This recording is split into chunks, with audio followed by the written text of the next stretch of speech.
well, guess who's on the line? The one and only Scott Stapp. Hey, Mindy, how you doing? I'm great. You know, I got to say, you have more history with this station than probably anyone else from way back when we were called Laser 103. That's right. I believe you guys were the first person outside of Florida to add Creed to the radio. I mean, we were early supporters, and we knew that you were going to be one of rock's most iconic voices. Here we are. Well, hey, here we are. And you're 100% a part of the story, and thank you. Oh, and there are stories, Scott. There are stories. There are plenty of them, but we'll keep some of those between us. That's right. So anyway, obviously I want to talk about Summer of 99 because it's just super, super exciting. But I also wanted to talk about Higher Power, your solo album. Dead Man's Trigger right now, the latest single is fantastic. And I also really love the collaboration with Dorothy. How did that come about? You know, I love that collaboration, and I love that track, and her voice is just iconic. I think I think she has a generational talent, and she's such an incredible human being in person. And it came about, we share a mutual producer, Scott Stevens, and when I wrote the song, I was like, I'm hearing that this is a duet. Okay. And so I kind of went on a search, looking for who I could do a duet with. My manager mentioned Lainey Wilson, and then this other young country artist, Alexandra Drake, went viral on TikTok singing some Creed songs. So I went out and met with her and heard her sing, and I didn't find it. Although they're incredibly talented artists, it just didn't seem like it was the right voice for the song and what I was going for. Sure. So in August, I think, of 2023, I did a show, I think it was with Daughtry and Dorothy in Montana. And during that show, someone in my band said, hey, you need to come out and hear this artist, Dorothy. She's got an incredible voice. So I stepped out and I heard her voice, and I knew right then. I was like, that is the voice that needs to be on the song. And so she came over afterwards with Chris Daughtry, and they all introduced themselves. And I mentioned to her, I said, hey, I'm looking for a duet on a song that I did with Scott Stevens. And she said, hey, he's my producer too. And I said, awesome. And apparently she was going to be in a studio with him the following week. And I shot a message to Scott Stevens, and I said, I met Dorothy at a show, and she said that she's working with you in the studio. Have you played her If These Walls Could Talk? And he said, I'll play for her today. He wrote me back, she's in tears, please end. I got the demo, and I was just blown away. Goosebumps, Yep. Eyes watering. Yep. It was that kind of powerful performance that she gave. And man, I'm so honored to have worked with her and so honored to know her. Because, again, she's not only an incredible talent, but she's an incredible human being. Yeah, she did a show with us, and you took the words out of my mouth, goosebump worthy. And she is absolutely stunning in so many ways. So, yeah, that collaboration, If These Walls Could Talk, featuring Dorothy. And then, of course, like I said, the latest, Dead Man's Trigger. You know what? Let's hear it. We can come back and talk more about the album. That is Dead Man's Trigger off of Higher Power. Talking to Scott Stapp about this solo album. Yeah, I'm so excited about how things have happened with that. I think every artist, as they continue to make records, want to connect with a new generation. And during my first Higher Power tour last year, I saw the impact of terrestrial rock and active rock radio because my audience had doubled or tripled. It was full of high school, college-age, and 20-year-olds and 30-year-olds. I would say half the audience at that time, that was prior to the Creed tour and everything, they were there to hear Higher Power songs. And so to hear and see the impact, and they were singing them at the top of their lungs, and they were even singing album cuts. And for me to see that, I was like, man, it happened. That's powerful. I worked so hard as a solo artist. I went back to clubs. I was duking it out in clubs for years. Sure. As a solo artist, and kind of did the opposite with Creed. In '96 we had this meteoric rise. where we went from clubs to arenas in like a year. Well, my solo career took a different path. It was duking it out in clubs and small theaters for over a decade.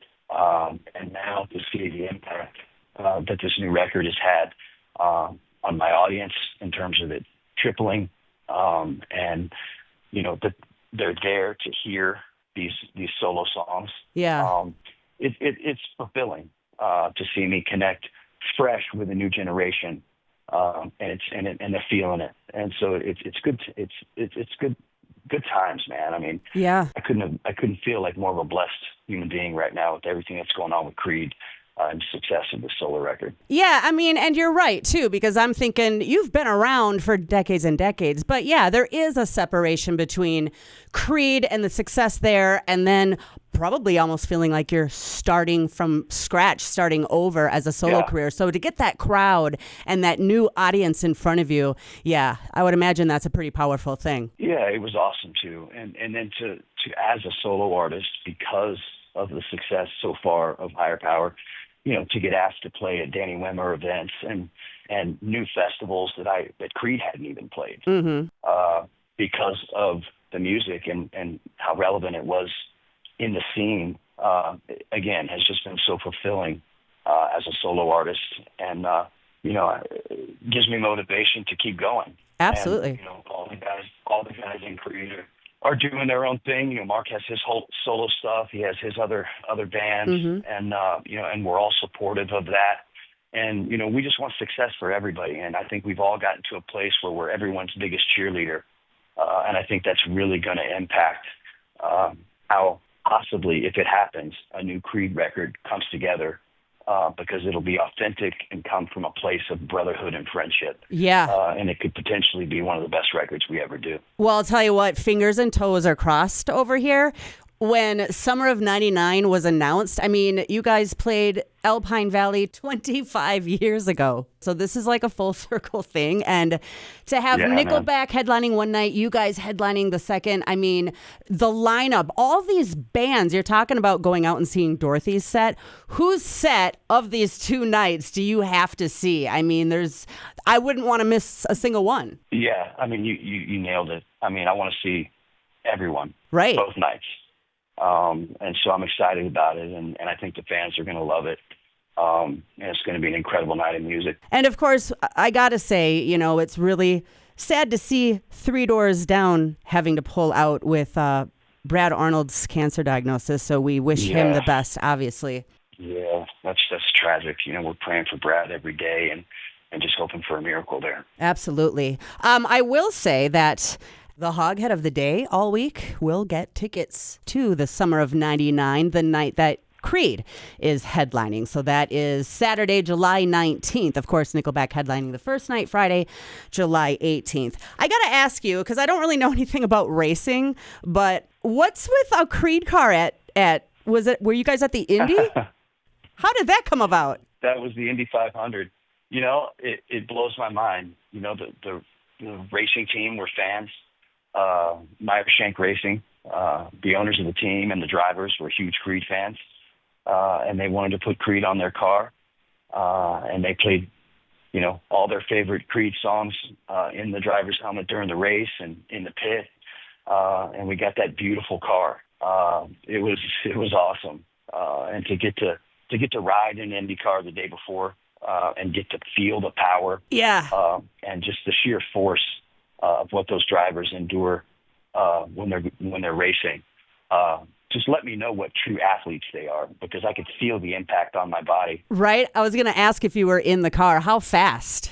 200. Oh. And it's powerful. And you have to literally keep every muscle engaged in your body, or you'll get rammed up against each side of the car the whole time. Were you sore it's a full afterwards? body workout for hours. Yeah. I wasn't, because I only did one lap. But I'm sure those guys they've got to be sore. They're tremendous athletes. I'm sure they train for hours and hours a day to get their bodies in proper shape to be able to handle that. Right. I would imagine how tense your body is, Were you scared? Yeah, all your muscles are engaged and flexed. No, I wasn't. I like speed. I like doing those kind of things. So I jumped in and wanted to do more. In fact, I would have liked to go around more laps. But it was fun. I like speed. I mean, it kind of sounds like a bucket list thing, I guess. Yeah, there's been a lot of bucket list moments the last couple of years. I'm sure. So tell us what we can expect from Summer of 99. I mean, are you guys joining each other on stage during any of these sets? What's happening? We're looking forward to it. Are you talking about the festival? Yeah, Summer of 99 festival. Hey, I can't spill the beans. There's definitely some surprises, and, you get all those artists together.